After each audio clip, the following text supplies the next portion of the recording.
Salam sejahtera saya ucapkan kepada pensyarah penulisan akademik saya, Dr. Fazzilah binti Patman. Saya Justin Weber, anak Johnny, akan memulakan pembentangan kumpulan saya iaitu analisis keutuhan wacana, kejelasan dan sumber rujukan. Baiklah, saya akan membentangkan tentang sumber rujukan. Sumber rujukan mengikuti format APA iaitu American Psychological Association Referencing Style iaitu yang merupakan gaya rasmi dalam menyenaraikan sumber rujukan dan citasi. Versi terkini yang digunakan ialah APA Style 7 Edition, edisi yang ketujuh. Gaya APA dibangunkan oleh para sarjana dalam Persatuan Psikologi Amerika. Terdapat 5 kepentingan sumber rujukan. Kepentingan sumber rujukan yang pertama iaitu memberikan ruang kepada penyelidik yang berminat untuk membuat pembacaan dan penyelidikan lanjutan. Yang kedua, sumber rujukan penting untuk memberi penghargaan kepada penulis-penulis yang menyumbangkan teori dan sebagainya. Yang ketiga, sumber rujukan penting untuk membuktikan kesahihan dan menunjukkan sumber rujukan yang digunakan adalah berkaitan dengan topik penyelidikan. Yang keempat, sumber rujukan merupakan alat untuk merekodkan maklumat yang digunakan dan boleh membantu sekiranya maklumat tambahan diperlukan atau hilang. Yang terakhir, sumber rujukan penting untuk menghindarkan penggunaan nota kaki. Baiklah, saya akan membentangkan tentang apa itu nota kaki. Nota kaki merupakan catatan ringkas yang ditulis atau terdapat pada bahagian bawah sesuatu halaman buku. Di sebelah saya ada sertakan contoh nota kaki. Baiklah, inilah rujukan jurnal-jurnal yang telah kami selidiki. Inilah rujukan yang pertama, inilah sumber rujukan yang kedua. Baiklah, sumber rujukan pertama iaitu buku yang bertajuk Penyelidikan dalam Pendidikan yang dihasilkan oleh Nuraini Idris pada tahun 2010. Yang kedua, buku yang bertajuk Strategi Pembelajaran Inventori Cara Belajar Bahasa Melayu yang dihasilkan oleh Zamri Muhammad 2015. Yang kedua, sumber rujukan tesis yang bertajuk Bahasa Antara dalam Pembelajaran Bahasa Melayu sebagai Bahasa Kedua yang dihasilkan oleh Nurzila Muhammad Yusof 2015 yang merupakan tesis Dr. Falsafah Serdang, Universiti Putra Malaysia. Yang kedua, tesis yang bertajuk Keberkesanan Kitab Cerdas ke atas Kemahiran Bacaan Awal Kanak-kanak Taska yang dihasilkan oleh Rashidah Ilyas pada tahun 2017 di Universiti Pendidikan Sultan Idris Tanjung Malim. Yang ketiga, sumber rujukan jurnal. Pertama, jurnal yang bertajuk Kerancuan Bahasa dalam karangan murid sekolah menengah di daerah Tuaran Sabah yang dihasilkan oleh N. Jeffrey Kihob dan Saidatul Nurnis Haji Mahali pada tahun 2020. Jurnal yang kedua yang bertajuk Aktiviti Didik Hibur dalam kalangan guru prasekolah di daerah Gombak yang dihasilkan oleh Ramlah Jantan, Nur Afni Resad, Siti Fatimah Az-Zahra Muhammad Fauzi pada tahun 2016. Yang ketiga, jurnal yang bertajuk Pengaruh Pemberian Reward and Punishment terhadap Motivasi Belajar Bahasa Indonesia yang dihasilkan oleh Hani Subakti dan Kiftian Hedi Prasetya pada tahun 2020. Baiklah, saya akan menyerahkan pemenangan ini kepada ahli kumpulan saya yang seterusnya. Assalamualaikum warahmatullahi wabarakatuh dan selamat sejahtera saya ucapkan kepada Dr. Fazzilah binti Patman selaku pensyarah akademik bagi subjek penulisan akademik. Baiklah, saya teruskan dengan perbentangan pada hari ini iaitu perbincangan mengenai keutuhan wacana. Wacana terletak tingkat paling tinggi iaitu hadir dalam hierarki bahasa. Keutuhan wacana juga digunakan untuk memperlihat hubungan dan perkembangan fikiran yang berkesinambungan dapat melahirkan kesatuan fikiran yang utuh. Wacana ini kebiasaannya digunakan dalam unsur bahasa seperti kata, frasa, klausa, dan ayat yang menunjukkan perkaitan. Keutuhan wacana juga terbahagi kepada 4, iaitu keutuhan leksikal, keutuhan gramatikal, keutuhan semantik, dan keutuhan fonologi. Kita mulakan dengan keutuhan semantik. Keutuhan semantik boleh dibahagikan dan diklasifikasikan kepada dua aspek, iaitu hubungan semantik antara bahagian wacana dan hubungan semantik yang dapat dilihat dari segi konteks atau latar wacana. Berikut merupakan apa yang saya ungkapkan sebentar tadi. Kita mulakan dengan hubungan semantik antara bahagian wacana yang boleh dikaitkan lagi dengan 5 hubungan, iaitu hubungan sebab dan akibat, hubungan sebab dan tujuan, hubungan sebab dan hasil, hubungan latar dan kesimpulan, dan hubungan memperkuat isi. Kita teruskan dengan hubungan semantik dari segi konteks dan latar wacana yang boleh dikaitkan lagi melalui 3 hubungan, iaitu hubungan kesatuan tajuk atau topik, hubungan sosial antara penutur dan pendengar, dan hubungan laras bahasa yang bersesuaian. Berikut merupakan analisis contoh keutuhan semantik berdasarkan jurnal yang kami telah kaji. Kita lihat kepada contoh yang pertama. Ataupun kita lihat kepada contoh yang kedua.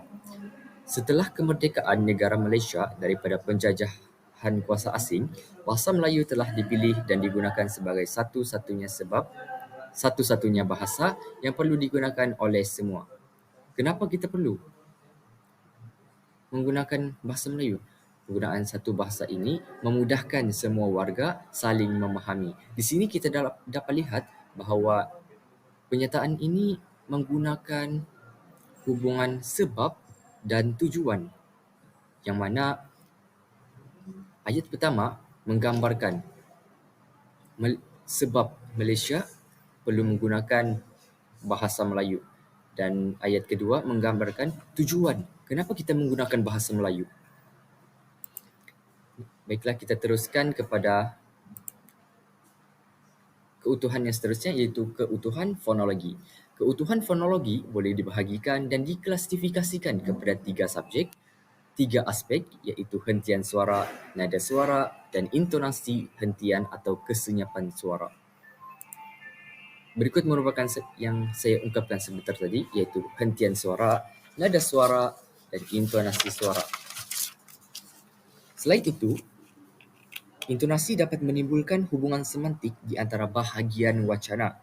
Dalam wacana juga, penulisan alat-alat tersebut termasuklah tanda baca seperti koma, noktah, tanda soal, titik bertindih, dan lain-lain. Berikut merupakan analisis contoh keutuhan fonologi berdasarkan jurnal. Kita lihat kepada contoh yang kedua. Terdapat banyak pengikat kata, koma, noktah di sini kan. Berikut telah menggambarkan di sini keutuhan fonologi telah digunakan bagi memantapkan dan menyesuaikan lagi ayat yang digunakan apabila bertutur. Baiklah, saya teruskan dengan keutuhan yang seterusnya yang akan dibentangkan oleh Elon. Salam sejahtera kepada Dr. Fazilah binti Patman selaku pensyarah kepada kursus yang saya telah ambil, iaitu penulisan akademik. Seterusnya, saya akan membentangkan tentang keutuhan leksikal. Apa itu keutuhan leksikal? Saya akan menerangkan sebentar sahaja lagi.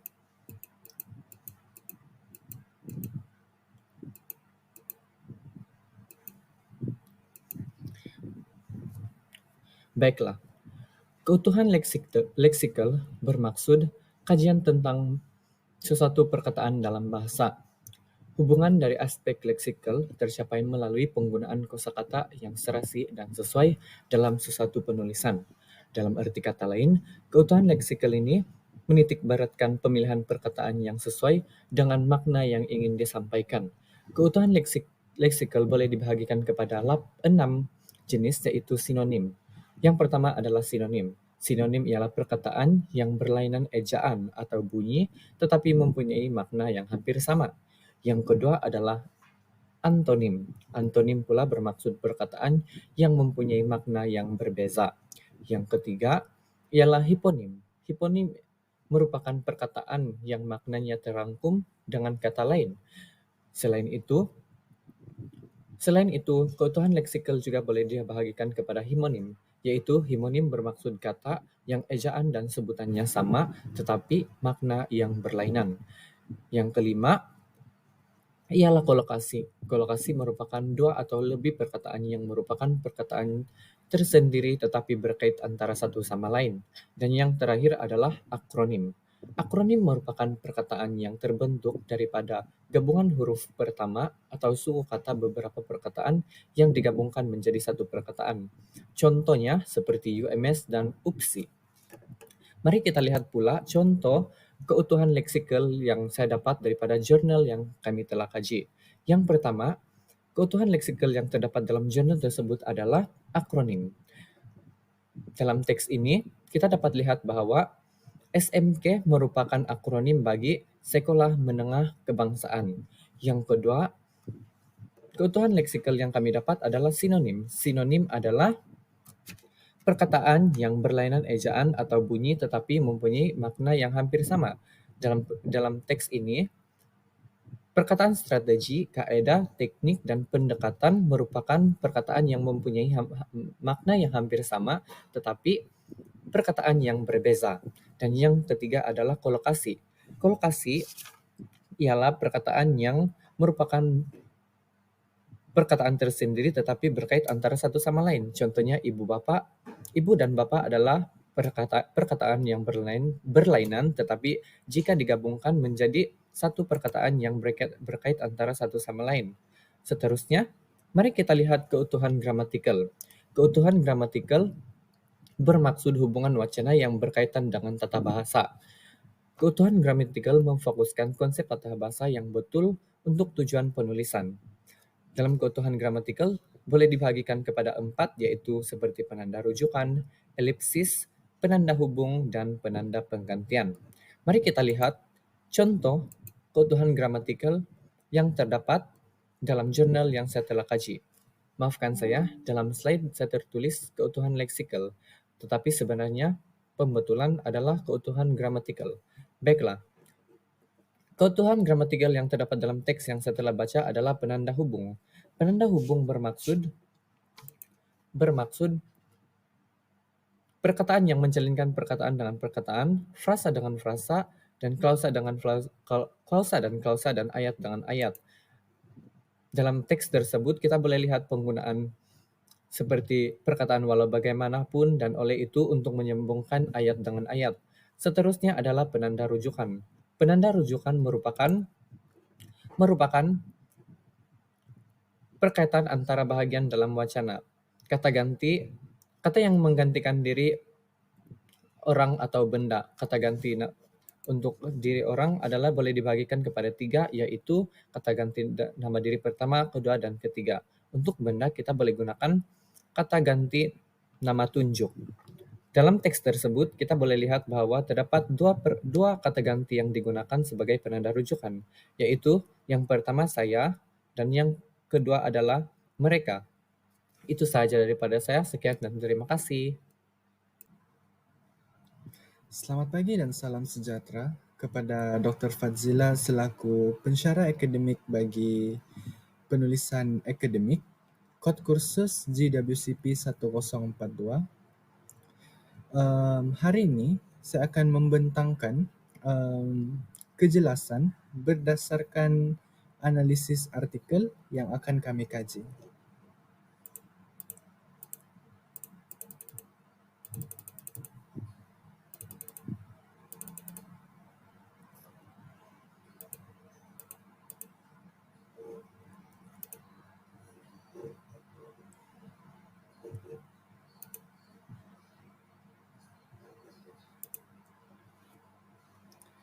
Kejelasan dalam penulisan. Kejelasan ayat sangat penting untuk memberikan perhatian dalam sesuatu penulisan akademik agar lebih mudah dipahami. Kedua, kejelasan isi pula penting untuk menyemak semula panjang pendek ayat. Ketiga, ayat pendek boleh membantu koheren, yaitu kesinambungan, sementara ayat panjang membantu kohesi, yaitu kekuatan tarikan di dalam penulisan akademik. Dan yang terakhir, Sebuah penulisan akademik ditulis menggunakan bahasa yang teratur dan tersusun. Ada 6 perkara penting dalam penghasilan penulisan yang jelas. Yang pertama, fokus pada isi utama. Yang kedua, jadikan penulisan menarik. Yang ketiga, organisasi idea tersusun. Dan yang keempat, elakkan bahasa selengah. Dan yang kelima, menyemak ejaan. Dan yang terakhir, tulis ayat yang pendek. Maksud kohesi dan koheren. Kohesi bermaksud hubungan dalam teks yang menggunakan penanda wacana yang sesuai. Kohesi adalah pertautan antara ciri-ciri linguistik yang menghubungkan satu urutan ayat menurut Michael Holiday dan Ruqayyah Hasan 1980. Koheren. Koheren adalah kesepaduan antara satu bahagian dengan bahagian lainnya sehingga ayat-ayat memiliki kesatuan makna tertentu. Koheren ialah kesinambungan atau keterikatan antara satu ayat dengan yang lain. Asma Haji Omar 1993. Contoh kohesi berdasarkan artikel yang dianalisis. Seperti yang kita tahu, kohesi merupakan penggunaan penanda wacana untuk menghubungkan ayat dengan ayat. Contohnya, walau bagaimanapun. Contoh lain, maka. Contoh koheren berdasarkan artikel yang dianalisis. Seperti mana yang kita tahu, koheren merupakan penanda untuk kesinambungan ayat daripada ayat yang sebelumnya. Contohnya, setelah kemerdekaan negara Malaysia daripada penjajahan kuasa asing, bahasa Melayu dipilih dan digunakan sebagai satu-satunya bahasa yang perlu digunakan oleh semua. Penggunaan satu bahasa merujuk kepada ayat sebelumnya yang menerangkan bahasa Melayu itu telah dipilih. Dan kedua, bahasa Melayu telah dijadikan sebagai alat. Bahasa Melayu merujuk kepada penggunaan satu bahasa sebelum ayat yang sebelumnya.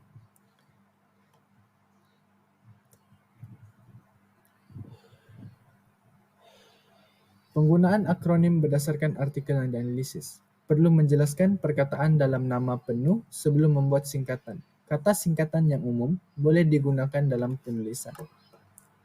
Saya akan menyerahkan pembentangan seterusnya